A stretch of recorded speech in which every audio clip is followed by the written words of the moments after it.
What's going on, guys, and welcome to episode 4 of my back to front challenge on F1 2015. This is the Spanish Grand Prix, a track where I feel I have pretty good pace, and we're going to need it, to be honest, because we haven't scored in the last 2 rounds at China or Bahrain, and Nico Rosberg has overtaken us in the championship. He's 15 points clear at this stage, having won those 2 races where I failed to score. So, as usual, we'll be starting at the back of the grid, but like I said, pace here, I'm quite happy with it. So, we'll be looking to reel off the cars in the opening stages and see where we're at.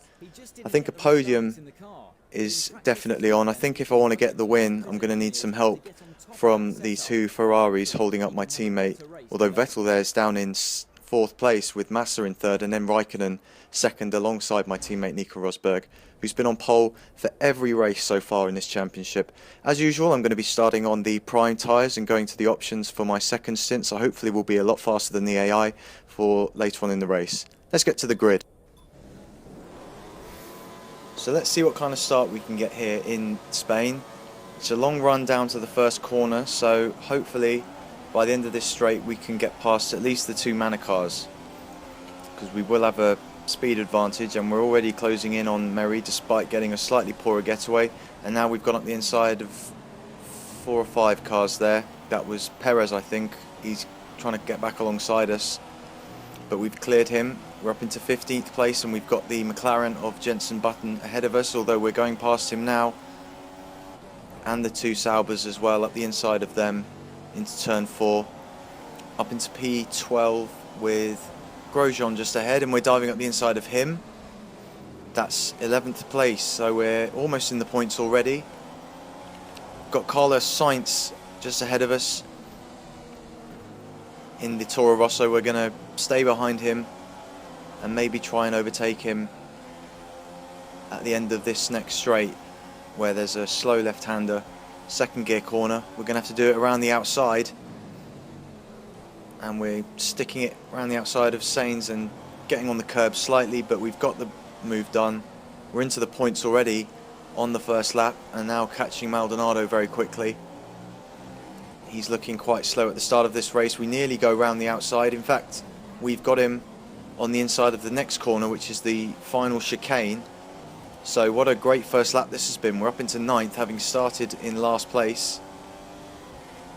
And coming down the straight at the start of the second lap, we've got Daniel Kvyat ahead of us in the Red Bull. Didn't take us long to catch Kvyat as we come towards the end of lap 2 now. We're in the slipstream. We haven't got DRS yet because it's only the start of lap 3. So we might be able to get it on the 2nd DRS straight, but we're going up the inside of Kvyat already. So we're into P8. We've outbroken ourselves a little bit, but we've got the move done. And now we've got the 2 cars in front of us. That's Hülkenberg and Ricciardo side by side.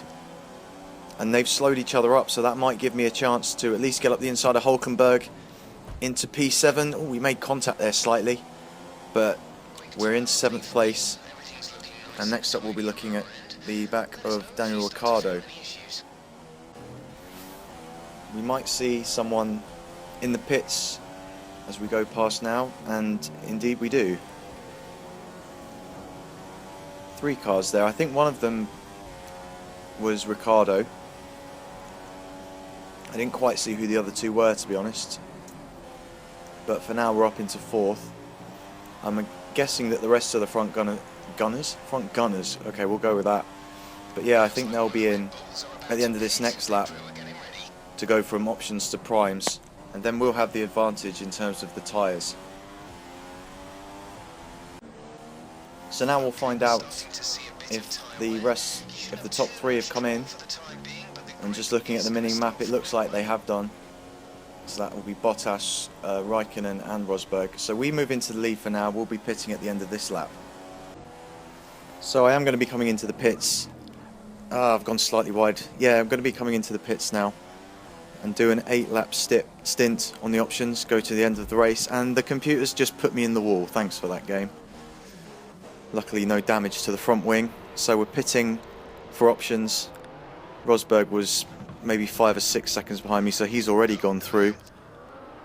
That was a good stop from us. Raikkonen's gone past now. And there's Bottas and Vettel and Massa, and then who's that? Ricciardo in 6th. So we are in P7. Can we overtake 6 cars and win this race? Let's see what we can do. The AI are so slow on these new tyres. We've already caught up to Ricciardo and Massa after 1 sector on the options, and we're going to have a look up the inside of Ricciardo, and we've got that done. So that's 6th place, and oh, wheel spin on the exit.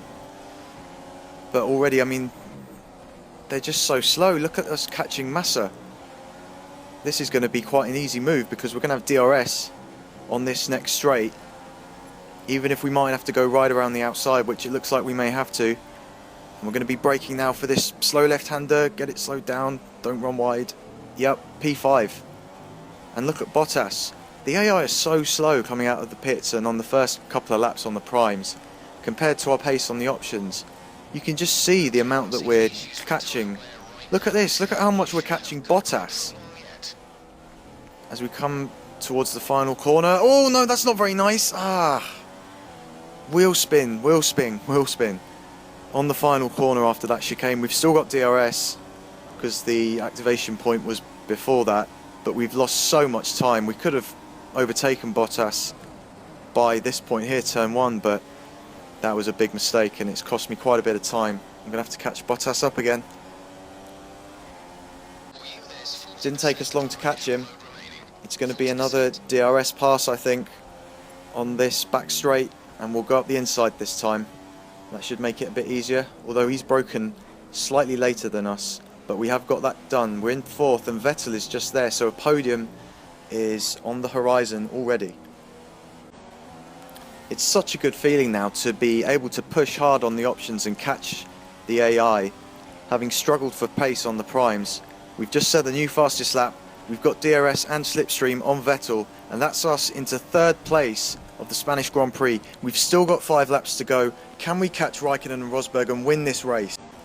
Let's go on a hot lap of Spain while I'm chasing down Kimi. So, coming up to the start-finish line to start lap 15, building up to 8th gear and over 200 miles an hour by the time we get to the end of this straight. 205 miles an hour-ish, braking at the 100-meter board, down to 3rd gear for turn 1. And now building up speed through turns 2 and 3 into 5th gear. You have to be patient on the throttle coming through turn 3 and then full power, let the car run out to the edge of the track. Braking just before the bridge for turn 4. Mary's compromised our normal racing line in this corner, but down to 3rd gear, you want to be hard on the power and let the car run wide on exit. Down to 2nd gear now for this tight left-hander. And a bit of wheel spin on the exit, which I struggled with for most of the race coming out of there. And now this left-right chicane, again, tricky on exit with wheel spin. You have to be very patient on the throttle through there. A fast right-hander now, 5th gear, 125 miles an hour. And on the exit, we get DRS as we come up to another slow left-hander. This is probably the best overtaking point on the track. You go down to 2nd gear, around 50 miles an hour. You can't afford to run wide on the exit. That little left-hand kink is difficult for the car. It makes it quite unstable. And then another long right-hander, again patient on the throttle before we slingshot out to the infield section, which has been part of this circuit since 2007. Don't take too much of the curbing on that chicane. Be patient and then hard on the throttle on the exit. Final corner is full power. We have caught up with Kimi now, and in the DRS we might be able to get the move done going into turn 1 on the penultimate lap here. We move to the inside and we brake for the first corner, slightly late, but we've got it slowed down. We've taken the place, and that unfortunately was a Manor ahead of us and not Rosberg, so I don't know how far ahead he is now. Got to get past this Manor now. Whoa, that was a bit close. Will Stevens, give me a bit more room next time, buddy. I don't think I'm going to be able to catch Rosberg, to be honest. It's the start of the last lap, and he's still got a pretty comfortable lead over me, about 4 seconds, so yeah, this doesn't look like it's on for the win. But still, I think this has been a pretty good drive to come back and be in 2nd place. So we're going to come around the final corner here to claim our 3rd podium place of the season It's second place here in the Spanish Grand Prix, behind our teammate Nico Rosberg, who's won for a third time in a row. Raikkonen has finished in third for Ferrari. I hope you enjoyed this video. If you did, please leave a like and subscribe if you are new. There's going to be plenty more of this series coming up, so if you want to see more, then do subscribe. I'll put a link to the playlist for this series as well, so you can find all the episodes in there. Next round is Monaco, round 6 of the championship. That's going to be a tough race. Monaco is a very tricky track. It's very difficult to overtake. It's very difficult to keep your car in one piece as well. So it'll be interesting to see how I get on there. Hopefully we can close the gap to Rosberg, although it's going to be quite difficult if he's continuing on in this form. Anyway guys, thanks for watching, and I will see you guys for the next video. Bye bye.